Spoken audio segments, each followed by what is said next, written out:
Hey everybody, what's happening? Sammy the Thrifty Brewer coming at you with Happy Homebrew Wednesday for Wednesday, September 17th, 2014. It's been a couple weeks.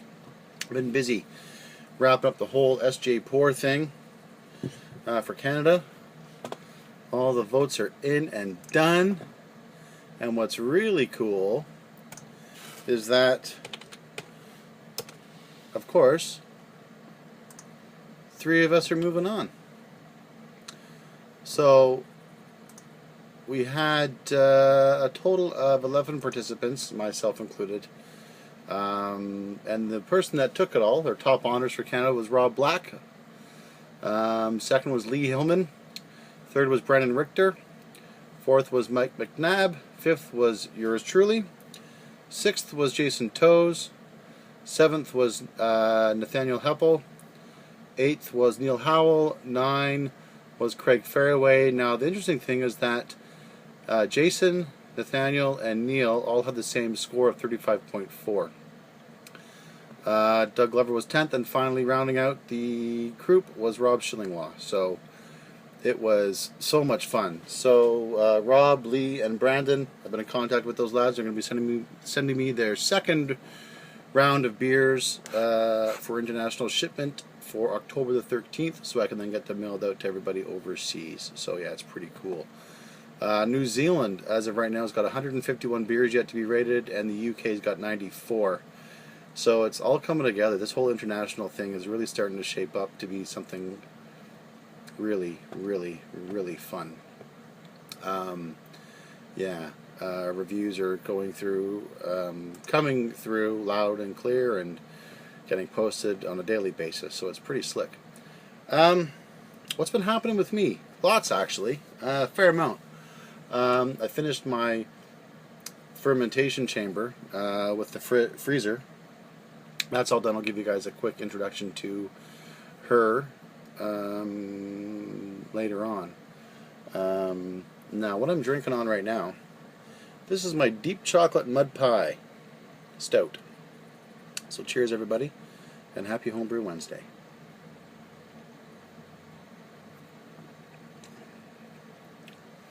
And honestly, I'm going to brew this again. ABV on this is only 4.2, which is sort of what I was going for. I wasn't going for a really crazy, huge, stouty, winter warmer booze bomb, but it tastes really, really good. Quick rundown of the recipe. 2.4 kilograms of 2-row, 0.91 kilograms or 910 grams of Crystal 60, 910 grams of Crystal 120, 800 grams of chocolate malt, 800 grams of roasted barley. Now, it seems a little high, because it is, in terms of the ratios, because I didn't have enough 2-row and to really increase it, the ABV on it that I was originally planning. So I scaled it down a little bit. So the final percentages: 36.4% of 2-row, 13.8% of Crystal 60, 13.8% of Crystal 120, 12.1% of chocolate malt, and 12.1% of roasted barley. 28 grams of Chinook were all I used for hops, and that was added. Oh no, I didn't actually. 28 grams of Chinook. First word hop addition at 90 minutes. Then I added my Warfuck tablet at 10 minutes. I steeped 28 grams of Willamette for 30 minutes. And then I also added half a kilogram of brown sugar, light brown sugar, and quarter of a kilogram or 250 grams of lactose into secondary, because I wasn't really sure on the bitterness and how it would mellow out. I also added two vanilla beans to secondary. So basically took 2 vanilla beans and stroked them down the middle and racked onto those. And you get a really nice rounded vanilla note on it on the back side. Now, The one thing I did do that I don't normally do, well, I try not to do too often, is I had a couple bottles floating around. So I added 2 cups to the keg of 100 proof Canadian Club rye whiskey. And then I added also 2 cups of Italian muscatel. And I can tell you right now, the muscatel gives a really neat, almost sherry-like note. A very dark, fruity note to the beer. And it's great. Really, really great. So yeah, I'm really, really happy with this. I'm going to, and my mash on this, sorry, I'll go back to my mash temp. Mash was, I did a full volume mash on that at 68.9 degrees Celsius for 90 minutes. And then did my mash out at 75.6 degrees Celsius. So yeah, it worked out really, really well. ABV was a little bit lower, but honestly, it's a really great, easy drinking, almost sessionable, heavy beer. Heavy in terms of flavor, and the vanilla and the lactose, as well as the muscatel and the rye, probably not so much, but the muscatel, the lactose, and the vanilla have mellowed out the initial twang that I got off the barley and the chocolate malt, the roasted barley and the chocolate malt, because it was a very, very, very high percentage of those. Now this, like, you can't even see through it. Like, it actually stains the glass, which is really great. So in terms of body, it's got tons. In terms of booze, it's low, but that's okay. It's alright. It tastes amazing. Now, before I get to the fermentation chamber, I want to give a big shout out to Joe Belcher, our Pats fan. He gave me an idea. His recent Homebrew Wednesday video, he was talking about a narration tip that he had, and he uses a bazooka screen on the end of a quick connect as it's going into his bottling bucket, or not his bottling bucket, but his primary fermenter. And it got me to thinking. Nick from Hitman's Brewhouse gave me all this wicked stainless steel mesh. So what I'm going to do, I'm going to use some of this and make my own bazooka screen, because, you know, I am the thrifty brewer. I like to do things on the cheap whenever I can and save a few pennies, because, you know what, pennies are harder and harder to come by. In fact, in Canada, we've recently abolished the penny, and now we're down to nickels, so everything's rounded up to the nearest nickel, which makes life easy when making change and whatnot, but, you know, it kind of does suck potatoes. So I'm going to use some of this. So I'll, you know, more on that in the upcoming Homebrew Wednesday videos. But I'm excited to see it. And that was a great idea from Joe. So if you haven't seen his Homebrew channel or YouTube channel, go check it out. I'll put a link down below in the comments section so you can check it out. He's got some interesting ideas. He does the odd filming in a bathrobe, which kind of makes me giggle. So without further ado, let us take a quick look at the new fermentation chamber, and I'll give you guys a couple updates in terms of what I've got done. It's basically done. I just got to, you know, put some wire loom around the wires, but I'll show you that in a second. So cheers. Back to you guys in a bit. Deep chocolate mud pie. There she is in all of her glory. Basically got this for free from the wife, because we got an upright freezer right there for free from one of her relatives. So this little bad boy became mine. So what I did, in terms of the collar, it's a 2x10 collar. I basically just got 2x10 structural pine because that was the cheapest option, and I knew I was going to be painting it white, so I really wasn't worrying about going with cedar or oak or maple or anything like that. So it's a little rough, but honestly, it worked out fine. 2 coats of latex paint, and it works great. The STC is wired right in there. Currently got it set for 18 degrees because I've got some beer in there just sort of conditioning with a half a degree variant. Picked up this STC online for about 20 bucks, shipped from China, so we'll see how long she lasts. Okay, so that's the front side, and you can see I got the chalkboard paint on top. That's 3 coats of chalkboard paint. I love chalkboard paint because it allows me to write some notes, and my kids come down and write me little notes as well. So another few days we'll be able to write some stuff on here, and it's always a riot when the kids come down and find the chalk and they go to town. Now, one thing I did do on the back is I added a power bar. You guys can see that, which which is plugged in. The STC 1000 is plugged into that, and then also I've got a 120 millimeter computer fan running into that under constant power. Now the cool thing about this is it also gives me a on-off switch as well. And whenever I'm doing stuff like this, I like to run it through a surge protector, just to minimize any potential issues down the road. There is the outlet. That is siliconed in on the outside.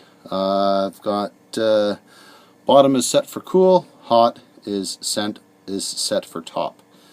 And I found an interesting little thing on Pinterest, which I'll cut to. I'll cut to now, actually. Hey guys, Sammy here, Thrifty Brewer, just finishing up the firm chamber still. Now, this is a little tip for you guys. Now, by no means am I going to take credit for this. One good thing about Pinterest that my wife constantly tells me is the be-all and end-all of ideas. I got off of there. I'm going to be attaching a power bar to the back of the freezer here in the collar. So, I just basically took a photocopy of the bottom of the power bar and put it here, lining up my screw holes. Alright, so here's the goodies. 120 mm computer fan mounted to the roof. Basically just use some 3-inch galvanized deck screws. And the cool thing about this, it does draw air in from the top and the back because the top is slightly vented. So there's a significant amount of airflow coming through there. And the cool thing is, I just have the wire routed through the back, which sits underneath the seal. I wasn't going to drill another hole here, honestly, because the wire is just so thin, and just more work than is really required to do that, because the seal is so good anyways. Now, in regards back to the collar, I did have some issues, even though I bought 2x10s at the same time from the same rack. The milling on the one 2x10 was shy by about 1/4 of an inch. So I added some truck cap tape to this to bring it up that 1/4 inch. It gives me a nice solid sealer on the top, as you'll see. Nothing there. Nice, nice, nice, nice, nice, nice, nice. I've had 0 issues whatsoever. Now, back to the inside. So the STC is here. It's not actually, I couldn't get the tabs to lock in place. It's just basically held in there by friction. And all the wires are nicely put together with zip ties. I then have some 3/4 inch wire loom, which I'm going to put over them as a sleeve and then secure it to the side. I'll do that later tonight. And everything going to the outlet. I did put the one ground wire into some wire loom, just because I think it looks a little bit neater. This wire here is for the heat source. Now, it's been silicone from the outside. As I said, the plug has been silicone from the outside as well, so it's nice and airtight. And my heat source, I don't know if you can see it or not. Let's see what we can see. Is right there. It's actually a small little space heater that I scoffed from the wife. Actually, we had an extra one. It's just sitting on a small little dinner plate that hopefully she won't miss. And it's great. It does a really great job in terms of keeping the temperature constant. But honestly, I've got a 5-minute delay set for the fridge, so it very rarely, or the freezer, sorry, and it very rarely comes on. Now, the shelving I put in here basically just to maximize space, and also to ensure that if I ever decided to go with larger fermenters in conjunction with a 10-inch collar, I can do so. Now this rack came from the original kegerator. Came from Lucille. So Lucille still lives on. And then I built some, got the base is built out of some 4x4 cedar posts which I had lying around in the backyard. Also cedar is quite resistant to water and rot in case we had a buildup of condensation. But honestly, the fan does a great job. This thing's been running constantly for just over a week now. Dry as a bone in there. So I basically just added some 1x4 pine on the top just to even out and distribute the weight a little bit. The sensor is actually taped to the side of the carboy here, which I find gives me a lot less variation in temperature. And actually now the freezer's just kicked on. We're just at 18.5 degrees. So at 18.5 it kicks on. When it gets down to 18 it shuts off. Got a half degree variant below the threshold and above the threshold. And this is actually my pumpkin ale, which I'm very, very pleased with. I did a sample of that and it's coming along well, but because I don't have any room in the fridge right now, that will be changing shortly. It's just sitting here, at 18 degrees, just conditioning, doing its thing, finishing off, because it did ferment a little high, which is the main reason why I decided to build this. I'll close the lid. Watch the temperature drop. And it does a great job. I mean, I'm so pleased. It'll kick on for like maybe a couple minutes, once every 20-25 minutes or so. It does a really nice job. So basically just have, a little bit of touch up to do, got a little bit of rust here, but the freezer's about 7 years old. So my wife and I got this before we actually even got married. So actually no, it's more than that. It's 12, 13, almost 13, 14 years old. So yeah, she does a real treat. Nice and quiet, which is really, really great. So a little bit of cleaning up to do on the seams, which I'll do when I have a little bit more time. The question is now what to do with this. I have an extra STC box up there, sitting at 17.3 right now, which is okay. I mean, this was my primary fermentation chamber. We'll crack her open and see what we got going on. So down here I got all my SJPORR beers from the contestants, which will be going out to sponsors, swapping in and out bottles to keep it temperature as low as I can. Empty shelf, and up here is where I do my secondary fermentation. I've actually got some beers there. I should probably move downstairs as well, but down below as well. SJPORR Rebrew. This has been in bottle here for like 3 days. It's starting to firm up a bit. Some of the deep chocolate mud pie. More of the same. So my plan, because this is sitting about 20 degrees. So my plan is to keep this level and that level as conditioning or secondary priming, or not conditioning but secondary fermentating or conditioning of beers for a secondary fermentation for carbonation assisting.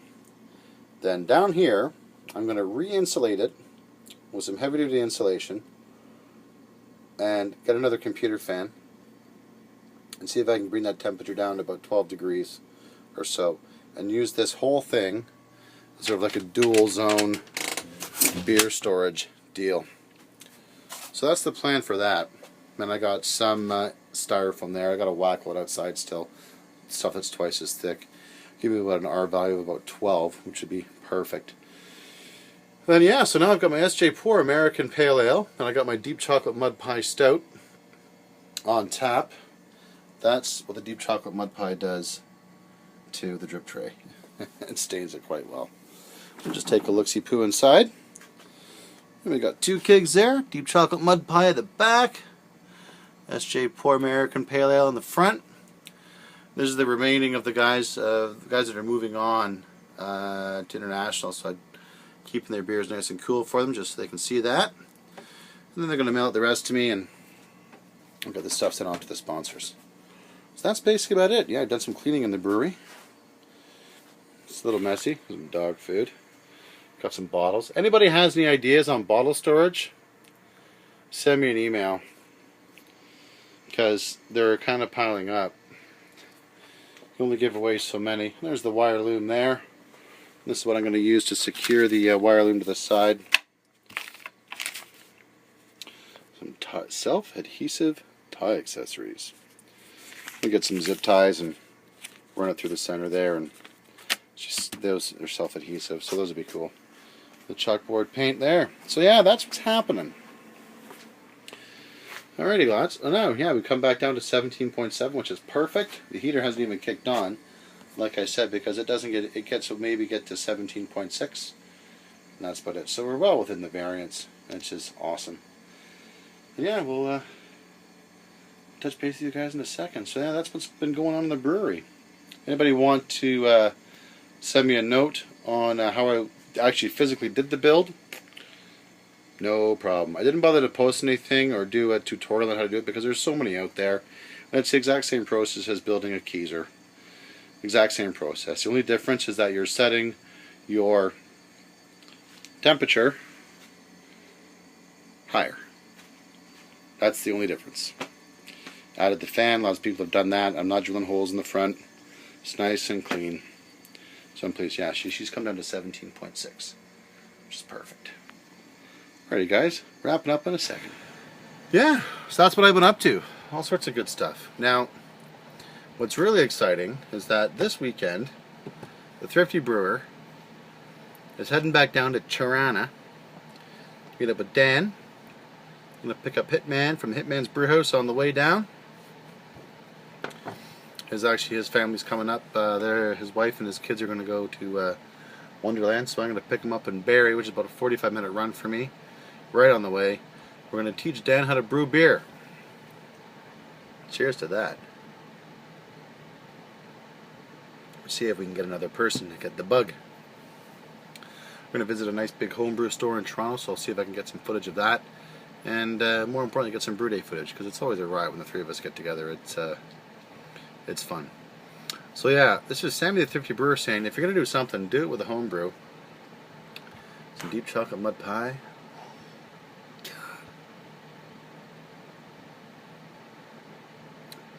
I want to thank all of my subscribers, old and new. I did promise I'd be doing a competition when I hit 250. I'm past that now, so I've got to think of something. Oh, giveaway or something, but that'll be in the future for sure. I haven't forgotten. I'm just honored and happy to be a part of the community and doing this. Now, I apologize for not doing it in the past couple weeks, but as you can see, things get busy. Life gets busy. The kids started skating, so my winters have now decided to get a little bit busier, even though it's still September, but from what I understand, snow's on the way. We had parts of northern Ontario already get snow, like 5 to 10 centimeters this morning. Good God Almighty. I'm not ready for it. So not ready. So yeah. Special projects coming up. Yeah, I'll do a tutorial on how I build a homemade bazooka screen for aeration. Not only for aeration, but I think filtration as well. I think this would sort of be a dual purpose dealio. So cheers to Joe Belcher for that. Haven't checked out his channel. Check it out. Pat's fan, something, something, something, something, something. Can't remember the numbers, Joe, but that's because I'm not an accountant like you are, brother. I'll put a link down below so you guys can check them out. Yeah, that's about all I got, guys. So, like I said, if you're going to do something to do with the homebrew, by all means, keep calm and brew on, everybody. Cheers. And again, thank you so very much for watching. All the best. Be safe.